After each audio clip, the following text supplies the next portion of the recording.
تو جب اس قسم کی بے حس قسم کی اور اس قسم کی انریلسٹک اور ایک مسلمانوں کی بذات خود مسلمانوں کی ظفر صاحب یہ وہی بات ہے کہ یہ ایک پلیٹ فارم پر ہیں ہی نہیں, they have their own calculations. تو کیسے ممکن ہے کہ وہ اب ایک ہو کر بات کریں؟ ظاہری سی بات ہے پھر خاموشی بہتر حل ہوتی ہے. جب آپ کو اپنے مفادات کا پاس کرنا ہے تو پھر آپ کیسے کھل کر بات کر سکتے ہیں؟ میں آپ سے ڈاکٹر عامر عبداللہ صاحب آپ سے بھی بات کروں گی. ظفر صاحب میرا آپ سے پہلے یہ سوال ہے کہ اب اس ساری صورتحال میں ہم لوگ کس طریقے سے اپنے مسلمان بہن بھائیوں کی مدد کر سکتے ہیں؟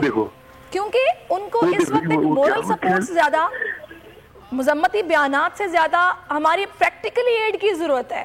ہم کس طریقے سے, کیونکہ دیکھیں آپ نے یہاں پر بھی پاکستان میں جو بیدی صاحب کے بیٹے ہیں انہوں نے یہ درخواست کی کہ ہمیں ویزے دیے جائیں, ہم وہاں جائیں, فلسطینی بہن بھائیوں کی ہم وہاں پر جا کے مدد کریں, ان کو ہم سامان بھی دیں, جو زخمی ہیں ان کی امداد کے لیے بھی کچھ نہ کچھ کریں. حکومتی سطح پر ہم کیا کچھ کر سکتے ہیں؟ ہم اپنی طرف سے سب کچھ کر رہے ہیں. دیکھیے یہ تو اپنی جگہ پہ ہے, اور یہ بھی ہونا چاہیے.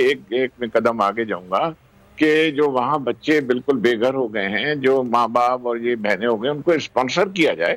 ان کے لیے اسپانسرشپ کا ہونا چاہیے. یہاں جو ہمارے اولڈ ہومز ہیں یا ایدھی کا آپ نے ذکر کیا, وہاں آ کے ان کو پناہ دی جائے. ہم کرنے کے لیے تیار ہیں, مگر امریکنس اور دوسرے نہیں چاہتے, اسرائیل کبھی نہیں چاہتے. اور یونائٹڈ نیشنز, یہ دیکھیں یہ ساری چیزیں وہ یونائٹڈ نیشنز تک ماننے کو تیار نہیں ہے. ان کی مرضی ہے, جب مارتے ہیں جب کر کے مار کے چلے جاتے ہیں. جیسے ہی ہمارے دوست نے کہا کہ یہ کچھ اس وقت ڈاکٹر عامر عبداللہ ہمارے ساتھ ہیں, ظفر اللہ شیخ صاحب بھی ہمارے ساتھ ہی موجود ہیں. اچھا ظفر صاحب, میرا یہی سوال تھا, اس ساری صورتحال میں ہم فلسطینیوں کے حق میں بات کر رہے ہیں. ابھی فلسطینی جس صورتحال میں ہیں, مذمتی بیانات, سٹیٹمنٹس, ان سے ازالہ نہیں ہونے والا. جتنا نقصان ان کا ہو چکا ہے, تقریباً ہزاروں میں افراد ہیں جو کہ بے گھر ہو چکے ہیں. ان کا سسٹم جو بجلی کا ہے وہ تباہ ہو گیا ہے, پینے کا صاف پانی نہیں ہے, وہاں پر میڈیا ہاؤسز کو تباہ کیا گیا ہے, کرونا ٹیسٹنگ لیب ایک ہی تھی وہ بھی تباہ ہو گئی ہے. تو ویسی صورتحال میں جب صحت کا نظام بھی کولیپس کر گیا ہے تو ہم پریکٹیکلی ان کی کیا مدد کر سکتے ہیں؟ دیکھیں اس ایسی قسم کی کانفلکٹس میں نیچرلی ہم یونائٹڈ نیشنز کو کہیں گے, کیونکہ فلسطین کے لیے تو ہم سب کچھ کرنے کے لیے تیار ہیں. جب تک کو وہاں سے وہ نہیں آتا اور ارینجمنٹ نہیں ہوتے, ہم تو پیس کیپنگ فورسز کے لیے وہ بھی سوچ سکتا ہے. پاکستان جو ہے لڑائی والی بات نہیں ہے, مگر وہ تو انہوں نے خود بھی کہا کہ جوائنٹ فورس ہو یا جوائنٹ پیس کوئی گروپ ہو جو وہاں مسجد اقصی کی جو ہے بالکل دیکھبھالی کرے, اور ایسے نہ ہو کہ کل یہ دوبارہ چیزیں ہوں اور سیز فائر کو ٹھیک طرح سے دیکھے. مگر اجازت تو ملے. امریکہ تو ہر چیز کو میٹنگ کر کے بیٹھا ہوا ہے, اور اسرائیلی کبھی اس چیز کو نہیں مانیں گے. دیکھیں میرا عرض یہ ہے کہ میں دوبارہ اپنی بات پہ آؤں گا, یہ کشمیر ہو یا فلسطین ہو, کو 70 سال سے زیادہ عرصہ ہو گیا ہے. یہ آنکھ مچولی چل رہی ہے, چلتی رہی ہے. اب مسلمانوں کی جو بات چل پڑی تھی کہ ایک پلیٹ فارم پر کیسے آئیں گے, اس میں بڑا ٹائم لگے گا. جتنے سارے ان کے ہمارے جو آپس میں جھگڑے ہیں ان میں تو میں نہیں جاؤں گا, ٹائم اتنا نہیں ہے. مگر یہ ہے کہ یہ اتنا آسان کام نہیں ہے. ایران, سعودیہ دیکھیں, سعودیہ دوسرے دیکھیں. سعودیہ ہم سے 2-3 دفعہ روٹ جاتا ہے, ان کو مناتے رہتے ہیں. کہنے کا میرا مقصد ہے کہ اب اس کا حل سوچنا ہے. حل ہمیں یونائٹڈ نیشنز کے ساتھ بیٹھنا ہے, اور مسلمان ملک جو بھی ہیں, کیونکہ اگر ہم اس سے یونٹی مسلم یونٹی میں کریں گے, یہ تو نیریٹو تو ہے ہمارا, مگر اس میں بڑا ٹائم لگے گا. پاکستان ابھی لیڈ لے گا, پاکستان کو لیڈ لینی چاہیے. ہم ڈپلومیٹک امور پہ بھی اب سے جو ہے وہ بیٹھیں گے, کہیں گے جی اب یہ ہے. اب میں آپ کو بتاؤں ایک بالکل جو بات ہے, بہت لوگوں کو شاید پسند نہ ہو, میرا خیال جو میرا ذہن ہے, جو میری انالیسس ہے, جب تک آپ اسرائیل کو ریکگنائز نہیں کریں گے تب تک یہ لوگ بعد نہیں آئیں گے, اور فلسطینیوں کے اوپر ظلم ہوتا رہے گا. دیکھیں مودی اور نیتن یاہو یہ دو ویسے لوگ ہیں جو سارے خطے میں امریکنس کے بالکل سپاہی ہیں. یہ ساری امریکنس کی کالونی ہے جو مسلمانوں کو پورا اوپر کیا ہوا ہے.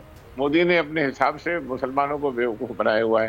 یعنی سعودی عربیہ میں ایک مودی کو سول ایوارڈ دیا جا رہا ہے, ہائیسٹ سول ایوارڈ, اندازہ دیکھیں آپ. بالکل. تو مجھے تو کہیں کہ یہ ہماری مسلمانوں کی حالت جتنی ویکنیس ہے. ٹھیک ہے, ٹھیک ہے. اس پر ڈاکٹر عامر عبداللہ, اگر ہم دین اسلام کی روشنی میں دیکھیں تو کیا پیغام جاتا ہے مسلم امہ کو؟ وہ ممالک جو کہ اس وقت بڑے پرسکون طریقے سے اپنے ممالک میں, اپنی ریاستوں میں امن کی زندگی گزار رہے ہیں, وہ کس طرح اپنے مسلمان بہن بھائیوں کی مدد کریں, کس طرح اٹھیں, ایک ساتھ ہوں, انتشار جو ان کے درمیان ہے اس کو بھلا کر ان کی مدد کے لیے کچھ کریں؟ کیا کہتا ہے ہمارا دین ایسی صورتحال میں؟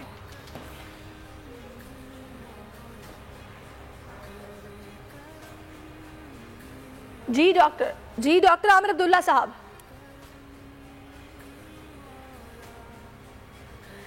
اچھا ڈاکٹر عامر عبداللہ صاحب سے ہم رابطہ پھر سے کرنے کی کوشش کرتے ہیں. بریگیڈیئر غضنفر صاحب ہمارے ساتھ ہیں اگر تو ان سے بھی بات کی جا سکتی ہے. اچھا ظفر صاحب اب مجھے آپ یہ بتائیے گا کہ ظفر صاحب یہ بتائے گا کہ جیسا کہ آپ نے بتایا کہ وہاں پر بارڈرز کی صورتحال کچھ اس طرح کی ہے کہ امریکنز یا اسرائیلی جو ہیں وہ ان تک ایڈ بھی نہیں پہنچنے دیتے, تو یہ کس طرح ممکن ہو پائے گا کہ جو ممالک ان کی مدد کرنا چاہتے ہیں یا ان کو ایڈ پہنچانا چاہتے ہیں, کیا ان کو بھی یونائٹڈ نیشن سے پہلے درخواست کرنا پڑے گی کہ بھی کہا جائے کہ ہمیں اجازت دی جائے؟ دیکھیں یونائٹڈ نیشنز ہی ایک ہے جہاں وہ ایک اجازت قسم کی مل سکتے ہیں یا ارینجمنٹ ہو سکتا ہے, کیونکہ یہ ڈسپیوٹڈ ایریاز ہیں اور یہ اسرائیل اور کبھی اسرائیل بھی آبجیکشن کرے گا اور فلسطین والے تو ایڈ لینا چاہتے ہیں, ان کو جتنا بھی ہو ایڈ دیں گے, پاکستان تیار بھی ہے. تو ایک ارینجمنٹ کے تحت وہاں ساری چیزیں جائیں گی. اب دیکھیں ہم تو اپروچ کر رہے ہیں یونائٹڈ نیشنز کو, سارے سجیشنز بھی دیے ہوئے ہیں اور اوپنلی بالکل پبلکلی کہا ہوا ہے کہ ہمیں وہاں جانے کی اجازت دی جائے, ان کی مدد کرنے کی اجازت دی جائے, میڈیکلی سرجیکلی جو بھی ہیں ڈاکٹرز ہیں یا جو وہاں جو بھی ہم سے ہو سکتا ہے ہم کریں, مگر وہ تب ہوگا جب وہاں سچی بات ہے کھل کے بتاؤں گا امریکنز کی طرف سے اوکے ہوگا, اسرائیلیز تبھی اوکے کریں گے جب امریکنز اوکے کریں گے. ہمیں وہاں نہیں جانے دیں گے, وہ یہ کہیں گے بھئی اگر ایسی بات ہوگی دن وہ تو چاہیں گے کہ جو ہے مسلمان ہے یہ تکلیف میں ہو, یہ فلسطین جو ہے بے شک تکلیف میں ہو. ٹھیک ہے. اچھا ڈاکٹر عامر عبداللہ مجھے یہ بتائے گا کہ آپ اس موقع پر مسلم امہ کو کیا پیغام دیں گے کہ وہ کس طریقے سے اپنے مسلمان بھائیوں کی مدد کر سکتے ہیں؟ وہ جو مفاد پرستی کا مظاہرہ کر رہے ہیں اور خاموش ہیں ان کے لیے کیا پیغام ہے, اور وہ جو کچھ کرنا چاہتے ہیں وہ کس طرح مدد کریں اس صورتحال میں؟ دیکھیے سب سے پہلے تو میں یہ عرض کرنا چاہوں گا کہ قرآن کریم فرقان حمید نے جن یہودیوں کا ذکر کیا ہے, جو قرآن نے یہود کو بیان کیا ہے, آج کے یہود قرآن کے یہود کے مماثلت رکھتے ہیں, وہی یہود ہیں جو قرآن نے بیان کیا. لیکن جو مسلمان قرآن نے بیان کیے, آج کے مسلمان وہ مسلمان نہیں ہیں. قرآن نے جو مسلمان بیان کیے تھے, حضور کریم نے جس کی تعبیر دی تھی کہ المسلم اخو المسلم, مسلمان کا بھائی ہے, ایک جسد واحد ہے. آج کیفیت کیا ہے؟ اقبال نے کہا تھا کہ اخوت اس کو کہتے ہیں کہ چبھے کانٹا جو کابل میں تو ہندوستان کا ہر پیر و جواں بےتاب ہو جائے. اور آج اخوت اس کا نام ہے کہ بس آپ کے اپنے وجود کو کوئی مسئلہ ہو, آپ کے اپنے دیش میں, اپنے ملک میں, اپنے مفادات پہ اگر کوئی زد پڑتی ہے تو آپ پھر آواز اٹھاتے ہیں. تو اس طرح ایک ایک کر کے ہر مسلم ملک کے ساتھ خدا نہ خواستہ یہی کچھ ہو سکتا ہے. فلسطین ایک آزاد ریاست تھی, اسے آزاد ریاست تسلیم کرانا مسلم امہ کا کام ہے. اور جب ہمارے دفاعی تجزیہ نگار آپ کے مہمان گفتگو کر رہے تھے کہ مسلم امہ کا کوئی وجود نہیں ہے اس وقت, تو مجھے بہت دکھ ہو رہا تھا, اور یقیناً وہ بھی بہت کرب اور اذیت سے یہ جملہ ادا کر رہے تھے. اور یہ ایک میں یہ سمجھتا ہوں مایوسی کی کیفیت نہیں تھی بلکہ غم اور غصے کی کیفیت تھی. تو مسلم امہ کو اپنا کردار ادا کرنا ہوگا, OIC کو باقاعدہ OIC کے بجائے عملی طور پر قدم آگے بڑھاتے ہوئے یہ دکھانا ہوگا کہ واقعتاً ہمارے دل میں ایک مسلمان کا, صاحب ایمان کا دل ہے اور درد ہم اس کا محسوس کرتے ہیں. اور کل فلسطین کے جو سفارتکار ہیں, سفیر ہیں, ان کا میں بیان سن رہا تھا, انہوں نے کہا کہ ہمارے لیے واحد جو امید کی واحد کرن ہے وہ پاکستان ہے. صحیح. اور الحمدللہ پاکستان آج بھی آپ نے دیکھا کہ ابھی جو آپ بتا رہی تھیں بلوچستان میں جو افسوسناک حادثہ ہوا ہے, جہاں بحق بھی ہوئے اور جو زخمی بھی ہوئے, اللہ تعالیٰ پاکستان کی حفاظت کرے.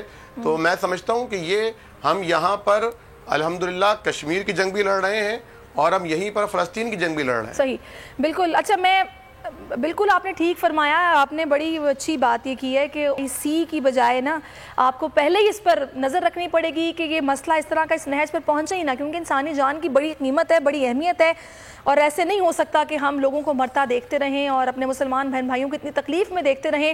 ہمیں ان مسائل کے حل کے لیے اٹھ کھڑے ہونا ہوگا.